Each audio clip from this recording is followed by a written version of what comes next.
माता पिता के बुरे और अच्छे कर्मों का फल उसकी औलाद को भोगना पड़ता है। दो भाइयों की सच्ची कहानी, आइए जानते हैं एक पौराणिक कथा के माध्यम से। दोस्तों, एक बार एक राजा हुआ करता था। एक राजा की दो रानियां थी। घर में बड़ी रानी की ही मर्जी चलती थी, छोटी रानी की हमेशा अवहेलना की जाती थी। राजा भी छोटी रानी से उदासीन रहते थे। छोटी रानी के दिन अत्यंत कष्ट में बीत रहे थे। छोटी रानी के दो पुत्र थे, मोहन और सोहन। राजा अपने दोनों बेटों का भी ख्याल नहीं रखते थे। दोनों को न तो अच्छा भोजन मिलता था, न अच्छे वस्त्र, और तो और उन्हें उनकी बड़ी माँ की जली कुटी बातें भी उन्हें सुननी पड़ती थी। छोटी रानी सब देखती और यह सब सहती रहती थी, पर बड़ी रानी को इससे भी संतोष नहीं था। वह हमेशा छोटी रानी को नीचा दिखाने की चेष्टा करती रहती। एक दिन दोनों रानियां नदी में स्नान करने गई।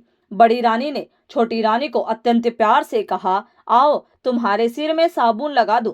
साबुन लगाते लगाते उसने चुपके से एक दवा की टिकिया उसके माथे पर घिस दी। दुखियारी छोटी रानी देखते देखते एक तोता बनकर टी टी करती हुई उड़ गई। घर आकर बड़ी रानी ने कहा, छोटी रानी तो नदी में डूब गई। राजा ने सहज ही विश्वास कर लिया, मानो राजभवन की लक्ष्मी चली गई। राजभवन में अंधकार फैल गया। छोटी रानी के दोनों पुत्रों मोहन और सोहन के दुख की कोई सीमा न रही। उधर तोता बनी छोटी रानी उड़ती उड़ती एक राजा के राजभवन में जा बैठी। राजा की एक सुंदर बेटी थी। वह बोली, पिताजी, मैं उस सोने के तोते को लूंगी। राजा के आदेश से उस तोते को पकड़ लिया गया और एक पिंजरे में बंद कर दिया गया। धीरे धीरे समय बीतने लगा। उधर बड़ी रानी को तीन पुत्र हुए, लेकिन यह क्या, सभी पुत्र अत्यंत दुबले पतले। ऐसा लगता था मानो फूंक देने से वे उड़ जाएंगे। बड़ी रानी का तो रो रो कर बुरा हाल। वह बड़े जतन के साथ अपने पुत्रों का पालन करती। वह उन्हें खूब पकवान खिलाती, लेकिन वे मोटे नहीं हो पा रहे थे। दूसरी ओर बड़ी रानी छोटी रानी के पुत्रों को ठीक से खाना भी नहीं देती थी, फिर भी वे मोटे ताजे थे। यह देखकर वह और क्रोधित हो जाती। एक दिन क्या हुआ, जब मोहन और सोहन पाठशाला से पढ़कर लौटे तो देखा कि उनकी बड़ी मां रणचंडी बनी हुई है। उसने उन्हें देखते ही गालियों की बौछारें शुरू कर दी। गला फाड़ फाड़ कर रोने लगी, उन्हें मारने लगी, सामानों को फेंकना शुरू कर दिया। जब राजा को इस बात की सूचना मिली तो वे दौड़े दौड़े आए और उससे पूछा, तुम्हें क्या हो गया है? रानी गुस्से से थर थर कांपती हुई बोली, मेरी सौत के ये दोनों पुत्र जब देखो मुझे उल्टा सीधा कहते हैं, गालियां देते हैं। जब तक इनके खून से मैं स्नान न कर लूं, मेरा कलेजा ठंडा नहीं होगा। राजा ने कहा, ऐसा ही होगा। फिर उन्होंने जल्लाद को बुलवाया और आदेश दिया कि इन दोनों भाइयों को मारकर इनका खून लाकर बड़ी रानी को दे दो। मोहन और सोहन का तो रो रो कर बुरा हाल था, पर जल्लाद को तो राजा के आदेश का पालन करना था। सो उनके हाथ पैरों को रस्सियों से बांधकर बलि देने के लिए वह ले जाने लगा। मोहन और सोहन के चित्कार को सुनने वाला वहां कोई नहीं था। जल्लाद मोहन और सोहन को एक जंगल में ले गया। वहां उसके वस्त्र उसने उतरवा लिए और पेड़ की छाल उन्हें पहना दी। मोहन बोला, भाई, हमारे भाग्य में यही लिखा था। जल्लाद ने उनके हाथ पैर खोल दिए और कहा कि राजा की आज्ञा है, राजपुत्र क्या करता मुझे मानना ही था, पर तुम लोगों को मैंने अपनी गोद में खिलाया है। तुम्हारा खून मैं कैसे कर सकता हूँ? मेरे नसीब में जो लिखा है वही होगा। तुम चादर ओढ़ लो और इस जंगल से निकल जाओ। कोई तुम्हें राजपुत्र के रूप में पहचान नहीं पाएगा। यह कहकर उसने उन्हें जंगल से बाहर निकलने का मार्ग बता दिया और खुद राजभवन की ओर लौटने लगा। रास्ते में उसने एक कुत्ते एवं शियार को मारा और उसका खून बड़ी रानी को दे दिया। खून पाकर बड़ी रानी बहुत खुश हुई। उसने उस खून से स्नान किया और खिलखिलाती हुई अपने पुत्रों को अत्यंत स्वादिष्ट भोजन कराया और खुद भी खाया। मोहन और सोहन दोनों जंगल के रास्ते से आगे बढ़े। चलते चलते वे एक पेड़ के नीचे बैठ गए। सोहन ने कहा, भाई, बहुत प्यास लगी है। हम लोग इतनी दूर तक चलकर आए हैं। प्यास के कारण मेरा तो बहुत बुरा हाल हो गया है। मोहन ने कहा, ठीक है भाई, तुम यहीं प्रतीक्षा करो। मैं देखता हूं कि आसपास कहीं पानी है या नहीं। मोहन पानी की तलाश में चला। एक जगह उसे एक तालाब दिखाई दिया। समस्या थी कि पानी लेकर जाएं कैसे। उसे अपनी चादर का ख्याल आया। अगर चादर को पानी में अच्छी तरह भिगो कर ले जाया जाए तो सोहन की प्यास मिट सकती है। यह सोचकर वह तालाब में उतरा। जिस राज्य की सीमा के अंतर्गत वह तालाब था, उस राज्य के राजा का अचानक देहांत हो गया। राजा की कोई संतान नहीं थी। समस्या उत्पन्न हुई कि राज सिंहासन पर कौन बैठेगा। सिंहासन को तो खाली नहीं रखा जा सकता था। इस पर काफी विमर्श हुआ। अंत में मंत्रियों एवं प्रजा ने मिलकर तय किया कि जिस व्यक्ति के माथे पर राज तिलक होगा उसे ही सिंहासन पर बैठाया जाएगा। योजना अनुसार एक सफेद हाथी की पीठ पर सिंहासन बांधकर हाथी को छोड़ दिया गया। वह हाथी माथे पर राज तिलक वाले व्यक्ति की खोज में निकल पड़ा। इस क्रम में वह उस तालाब के पास पहुंचा जहां मोहन अपनी चादर को पानी में भिगो रहा था। मोहन के माथे पर राज तिलक देखते ही सफेद हाथी ने उसे अपनी सूंड से पकड़ा और सिंहासन पर बैठा दिया। मोहन सोहन सोहन पुकारने लगा, पर सब बेकार। सफेद हाथी मोहन को लेकर तेजी से नगर की ओर चल पड़ा। इधर सोहन पेड़ के नीचे बैठा भाई के आने का इंतजार कर रहा था। बहुत देर तक जब उसका भाई नहीं आया तो डर के मारे वह रोने लगा। रोते रोते सारा दिन बीत गया। रात हुई तो रो रो कर वहीं सो गया। दूसरे दिन सुबह एक सन्यासी उधर से गुजरा। सोहन को उस हाल में देखकर उसे बड़ी दया आई। उसने उसे गोद में उठा लिया और जंगल में बनी अपनी कुटिया में ले गया। उधर सफेद हाथी मोहन को लेकर उस राज्य की प्रजा के समक्ष उपस्थित हुआ। सभी ने नए राजा का स्वागत किया। मोहन को राज सिंहासन पर बिठाया गया और राज तिलक कर दिया गया। मोहन को कुछ समझ में नहीं आ रहा था कि हो क्या रहा है। उसे रह रह कर अपने भाई सोहन की बहुत याद आ रही थी। समय बीतने लगा। मोहन ने परिस्थिति से समझौता कर लिया। वह कुशलतापूर्वक राजकाज संभालने लगा। अब उसे किसी भी चीज का अभाव नहीं था। उधर सोहन जंगल में सन्यासी की कुटिया में अपने दिन बिता रहा था। वह रोज हवन के लिए जंगल से लकड़ियां चुनकर लाता, पूजा के लिए फूल तोड़कर लाता और जंगल के कंद मूल खाकर अपना पेट भरता था। कभी कभी वह सन्यासी के पास बैठकर शास्त्रों एवं वेदों का ज्ञान भी प्राप्त करता। इधर मोहन और सोहन के पिता पर दैव्य आपदा आई। उनका सारा राज्य नष्ट हो गया। राजा सब कुछ छोड़ छाड़ कर अज्ञातवास को चले गए। बड़ी रानी की दशा भी अत्यंत दयनीय हो गई थी। भिक्षा मांगकर जीवन निर्वाह करने की नौबत आ गई। परंतु उसके फटे चिथड़े गंदे कपड़ों को देखकर लोग भी उसे दुत्कार देते। एक दिन दुखी होकर बड़ी रानी अपने तीनों पुत्रों के साथ समुद्र के किनारे खड़ी थी। अचानक समुद्र की लहरों में तीनों पुत्र बह गए। रानी ने अपने पुत्रों को बचाने की कोशिश भी की, सब बेकार। दुखी होकर वह भी समुद्र में कूद पड़ी। उधर राजा की बेटी ललिता बड़ी हो गई थी। अपनी रूपवती कन्या के लिए राजा योग्य वर की तलाश कर रहे थे, पर वैसा वर उन्हें मिल नहीं रहा था। तब रानी से परामर्श कर उन्होंने स्वयंवर का आयोजन किया।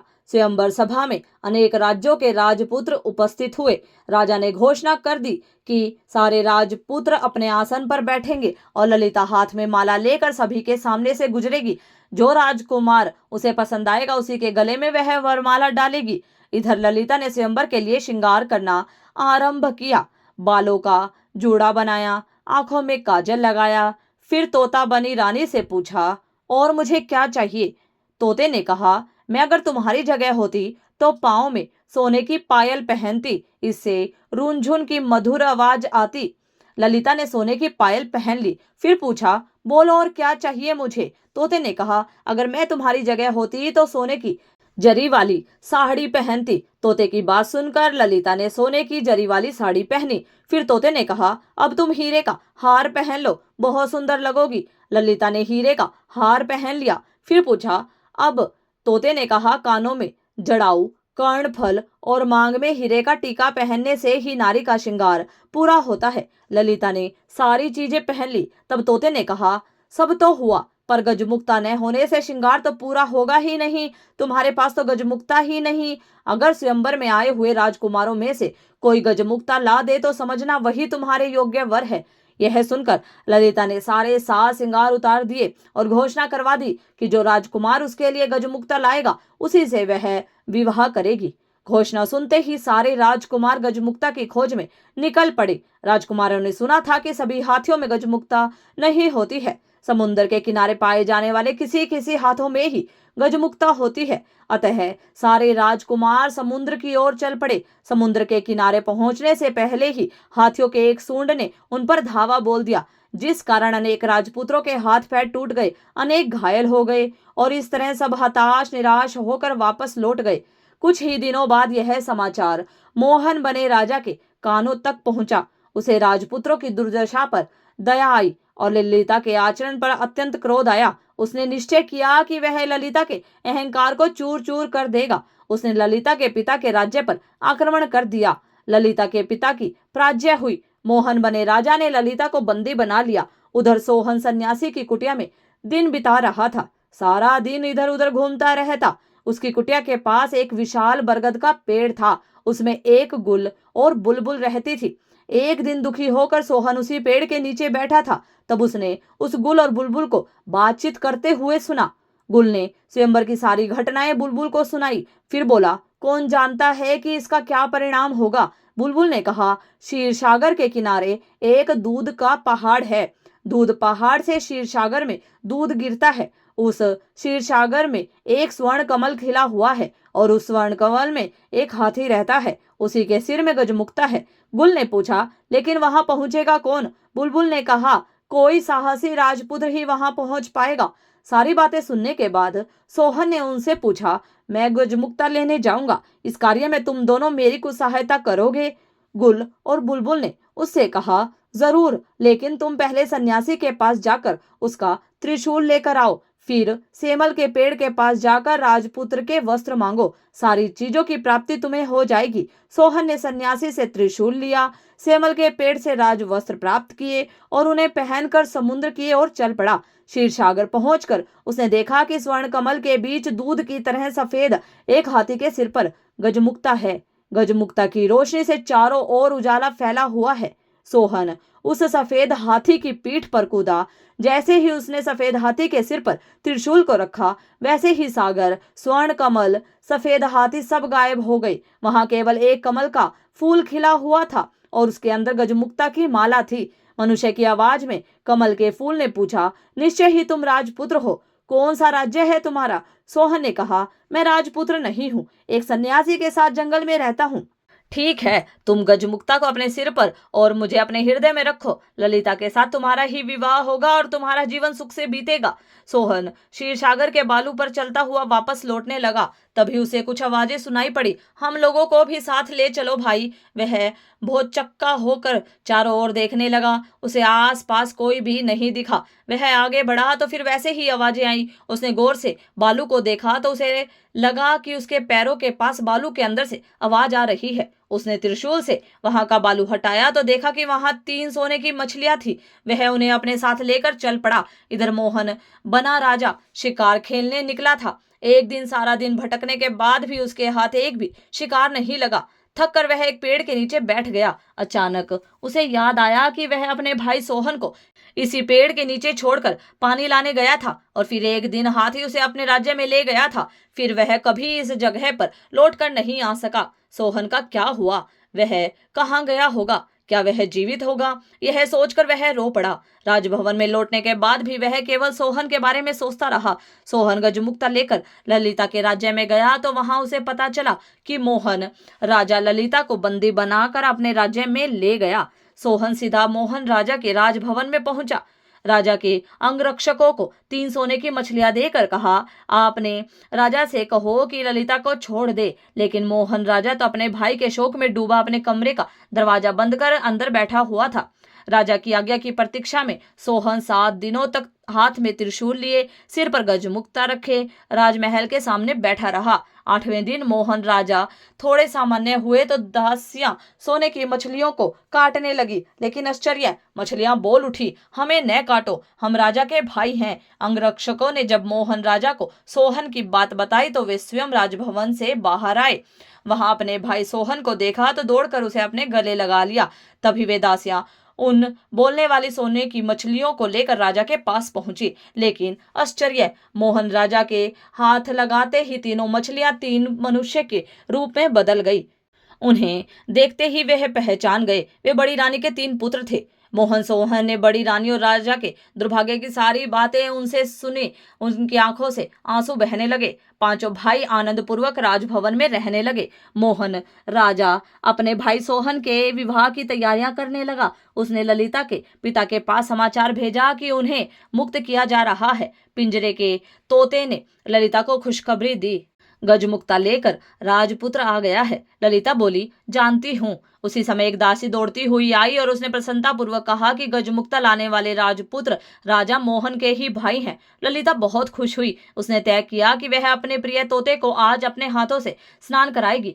उसने गाय के दूध में कच्ची हल्दी को पीसकर दूध में मिलाया और उससे तोते को स्नान कराने लगी। ललिता के हाथ से तोते के माथे की दवाई पूंज गई। देखते ही देखते तोता एक सुंदर नारी बन गया। ललिता ने आश्चर्य से पूछा, तुम कौन हो, परी या देवी? वह बोली, मैं राजरानी हूँ। मोहन और सोहन मेरे ही बेटे हैं। उसके बाद उसने अपने साथ घटी सारी बातों को उसे बता दिया। अगले दिन ललिता के साथ सोहन का विवाह धूमधाम से संपन्न हुआ। विदा के समय ललिता ने अपने पिता से कहा, मैं पालकी में अकेली ही जाऊंगी। पिता ने पूछा, यह क्या बात हुई? ललिता बोली, मैंने प्रण लिया है कि सुबह प्रार्थना के समय अकेली रहूंगी। पिता बोले, ठीक है, जैसा तुम चाहती हो वही होगा। सभी से विदा लेकर ललिता बहुत सुंदर पालकी में बैठ गई। उसने चुपके से छोटी रानी को अपनी पालकी में बैठा लिया। सोहन भी अपनी पालकी में बैठ गया।